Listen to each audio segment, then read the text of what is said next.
Hello, everybody, and welcome to the Cyclical Investors Club YouTube channel. My name is Corey Kramer, and today I'm going to be analyzing Dollar General stock. This one came in by request down in the comment section of one of my other videos. If you have a request, just drop it down in the comment section.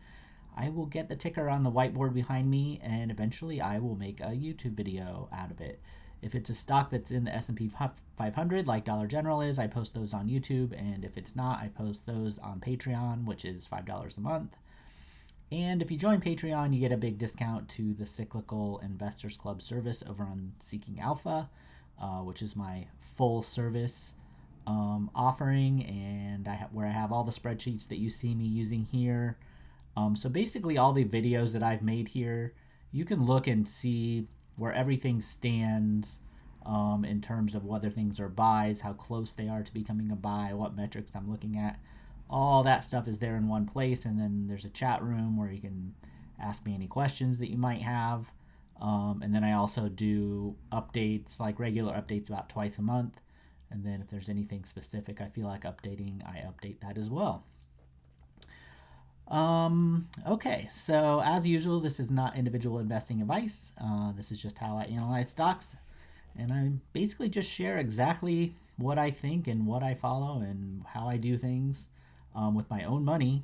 So you'll notice I don't buy too many things, but Dollar General got really close last month. But I didn't end up buying it. I've never written on it before, but I have written on Dollar Tree a lot, and I've previously owned Dollar Tree, and we did really well with that one. I think it was in 2021 or 2020 when we bought it. So Dollar General, we've had our eye on for a long time, and basically you can see why someone would definitely ask about it. The stock price is down from its peak 52% now. And at one point it was down even lower, and I almost was able to buy it there. But basically it was within a couple dollars of being a buy. And I think they announced that the old CEO was coming back. And then that gave some new life to the stock price. They announced earnings. I looked at them. They looked kind of about as bad as was expected anyway, but things haven't really turned around yet. So we'll see what happens. I base my decisions more on, I didn't see anything bad about the last CEO that I could tell. The reason that we didn't buy this one all the way down here at any of these other prices was because you can see the boom bust effect of the pandemic here and stimulus money. So normally earnings are growing low double digits. They were a little higher when we got our tax break year. This says 19, but that's January 19, so all that money was mostly from 18. So really you're looking at a business that's growing earnings about 11-12% a year. We get the pandemic, we have a boom there. They're able to maintain that boom for 3 years, which is kind of impressive actually. And then people ran out of money. That's basically what happened. And especially people on the lower income scale and lower wealth scale, which tilts a little bit more toward the Dollar General folks. I would say also like small towns. Usually some small towns only have like a Dollar General as their main like retail store. So rural America and lower income America did really got a boost from the stimulus money, and then it ran out, and so they didn't have enough money to buy as much stuff from Dollar General. Also, they talked about, shrink is a big thing that people have talked about, and I'm sure it's a thing. But not. I don't watch media. Like I don't watch anything other than Bloomberg, basically. So I always hear things like third hand. It always struck me as kind of a weak excuse. Not to say that it doesn't happen, but it's kind of your job to make sure it doesn't happen. So, and I think a lot of businesses are making adjustments and so forth to try to figure out what they need to do. But I was just at Sam's Club yesterday, and with my daughter, and we were buying stuff, and I was buying some deodorant, and I looked in one of the Old Spice, because they come in like 5 packs or 6 packs or whatever at Sam's Club. It's good stuff to buy at Sam's Club because it doesn't go bad or anything. You can just buy a bunch of it and then you always have it. But I noticed that somebody had opened up, and this is in Iowa. We don't really have that much like theft or what, especially at Sam's Club. But I noticed that somebody had opened like a 5 pack of Old Spice deodorant and taken one of the deodorants out of the package, you know. So there are people, you know, out there that, well, you know, are taking things like deodorant. And that's what they're talking about sometimes on Bloomberg. They're like, it's these kind of basic hygiene products or whatever that are getting swiped and things like that. So, you know, there's 10,000 things. I'm not here for like social commentary or whatever, but there's a lot of different ways a person can interpret that.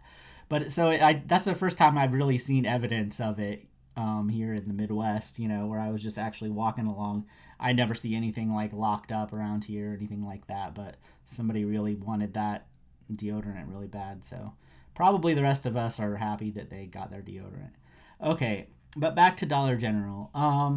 So we had the boom, and the reason I didn't buy all the way down here is because I have this boom bust factor that I started using about here. So it was a full year before they actually before their earnings actually fell. I want to say I sold Dollar Tree right in here too. I think I did. It was either this year or it might have been 2021. I think I sold Dollar Tree in 2021. But so I knew this was coming because you can just see that this isn't the earnings trajectory that they were on, right? So when we can go back to right before the pandemic, they earned $6. This year, they're earning $7.45. I mean, that's probably pretty much in line of where they would have been, although we've had inflation and stuff. And so it's where we're at now isn't, and this giant drop to me is normal. Like that's what should have happened. But you guys know I'm always like looking for values and stuff. But one basic way to look at it is they have like a 15 PE, all else being equal here. And a little bit later, I'm going to go back because they don't have recession data that's public here. But if you go back to like 2012, that was kind of their lowest PE area, and that was 15. So that's like right where we're at now, basically. And this is the point that I use to help guide my kind of recession buy price or whatever. So they're at that right now, pretty close to it. I would say the big difference is they have more debt. They have quite a bit of debt. I don't know how much this is like rent and stuff, but like rent obligations and things, since they have a bunch of retail stores. I'm not sure, but generally speaking, you know, I treat the stock price as if it's about 65% higher than it actually is when I calculate like PE ratios and stuff like that. And then I went and looked, and their debt to equity ratio had risen quite a bit since this other low period that I was kind of looking at. So, because I was thinking about kind of making an exception or reducing it. This is just after the Federal Reserve meeting where it looks like interest rates are not going any higher and maybe are going to get cut next year. That makes the debt not quite as potentially problematic down the road if interest rates we know are going to, even if they just come down a little bit and they're just reasonable. That makes the debt not as big of an issue, which is what held me back sort of on buying it here or down here. So let's just get into this here, and it gets complicated because we have some debt, we have this boom bust. It looks less like a recession. Like the odds are lowering of that, at least in the near term. Because the thing is, even if the Fed doesn't lower the interest rates, the markets are lowering long-term interest rates for them. So people's interest rates for everything will go down. Whether the Fed has lowered interest rates or not, at least it's going to be that way probably for a little while longer. And that actually gives people and businesses more cushion and that decreases the likelihood of like kind of a recession, right? So I kind of reviewed this one right before the video to just see if maybe I could change my mind or not. But there had been such a change in the debt since kind of the low point I was using. I think it's just safer to kind of stick with it. And I almost got my buy price earlier this year before the new CEO came in. So let's look at the numbers here. So I assume they're going to grow earnings about 8 to 9% per year, which is actually much higher than what they're expecting next year, but a little lower than there. So, I mean, it's in the ballpark. I use historical earnings, but in this case, I know I adjusted them for this boom year. I probably wrote it in my spreadsheet. So, yeah, I adjusted it. So, and I used the 2012 trough for my recession period. So, which wasn't even a real recession. The other thing is you can kind of think of, sometimes you think of like a dollar store as like a place that can do better during recessions. A lot of people think of Walmart like that. I get that, but what Dollar General would need people to step down into their store, which can happen if we actually have a recession. But I actually think Walmart is better situated, because it's just easier to go to Walmart if you don't normally shop at Dollar General, and you're buying groceries. And even if Dollar General is kind of cheap on some stuff, you really need to get to Pinch and Pennies, I think, unless Dollar General is your only store in town, right? But if you have a Walmart and a Dollar General next to each other, Dollar General only has so much stuff.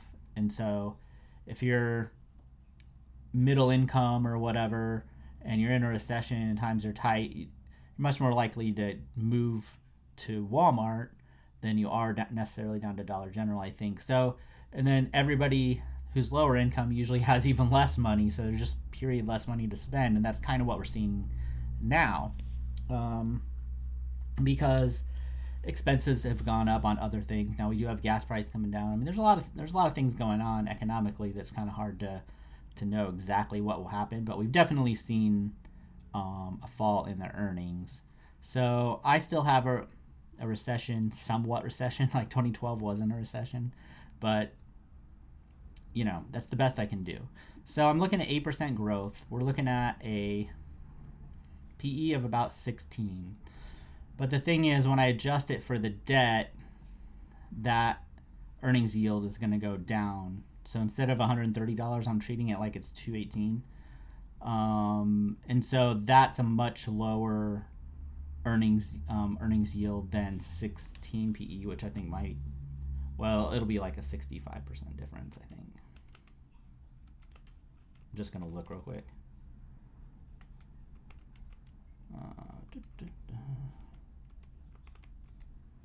Yeah.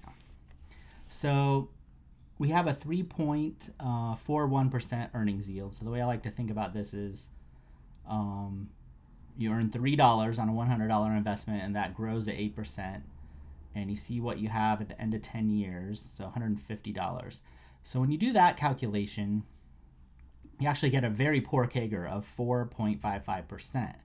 So this is where having a recession PE factor switches. So back before this decline, when I had a recession PE, it prevented us from buying up here, because the recession PE was so much lower than the earnings CAGR that I just calculated, because earnings were much better. They were like 40% better or something like that. Or before they declined 30%. Okay. So the earnings look good, and when the price came down, it looked attractive, right? So the recession PE keeps you from buying too soon, but eventually what happens is the market will start getting more and more negative on earnings, and this starting point that you start with really matters here for earnings in terms of where the earnings yield starts, right? When you start calculating out the ultimate earnings that you'll be able to collect. Okay, I'm getting in a little deep here. But eventually what happens is when the market gets too negative, then the recession PE actually looks more positive, because it's a constant. The recession PE is built on these peak earnings, and it doesn't change. So no matter how negative future earnings gets, we measure the recession PE off the peak earnings compared to the price. So we get to the point where this CAGR based on this year's earnings is very negative. It would produce a buy price of $63. But because we ultimately expect earnings to recover somewhat, we don't expect these to go down forever. So imagine this got even worse, like $5 a share. Everybody, maybe that'll be next year. Everybody will freak out. The market will overshoot to the downside. And because we're measuring from this static peak PE, I don't think this is actually the one I used. I think I created one because of the pandemic. But because I have this static point that I can reference, it doesn't matter how negative these initial earnings get. What I care about is where they'll be in the future. And so that's what it tries to accomplish. So you don't join everybody else and be too negative when everybody's too negative. You want to be constructive when everybody else is too negative. And so that's how we end up with almost getting it bought. I think it got down to like $100 a share, and before the announcement of the new CEO. So 94.67 is where I'm looking at it, and to take a chance on it. And that's regardless of what earnings do. I actually hope the next report sucks bad, so the price will come down and I'll be able to buy it. But I don't know if it's going to happen. We got really close. I mean, sometimes you get them and sometimes you don't. I think right now it's probably fairly valued here. I think the market's being pretty rational. I don't think the new CEOs, necessarily new/old CEO, is going to make much difference. But who knows? I don't think the market has any clue, and I don't think they really have any clue what's going to happen these next couple years. But I would say it's probably, fairly valued here. Well, let's just try something.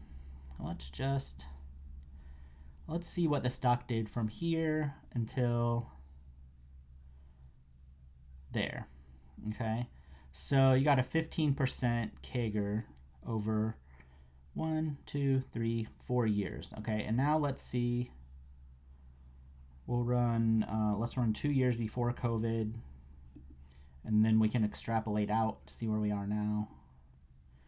So that would be a little more undervalued than where it was back here, like in terms of just the trend.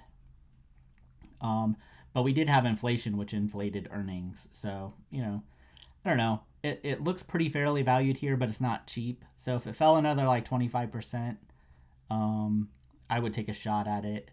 But I mean, you think about it, most of their growth is, they're not going to be there's a Dollar General everywhere, right? I mean, how much more can they really add other than maybe consolidating or taking business away from some of the, there are other dollar stores that they can take business from.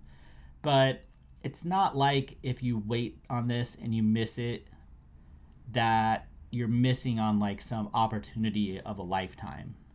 So it just makes me be able to be extra patient. Their earnings still haven't even fallen below 2020s or 2019s going into 2020. So they aren't even really facing any stress. They're just having the people that had a bunch of extra money run out of it. And so for me, this seems pretty fairly valued where it's at right now. All right, that was a long explanation with a lot of side notes, but I think I'm just going to leave it at that 90-ish, mid $90 point. It's a pretty good one to aim for.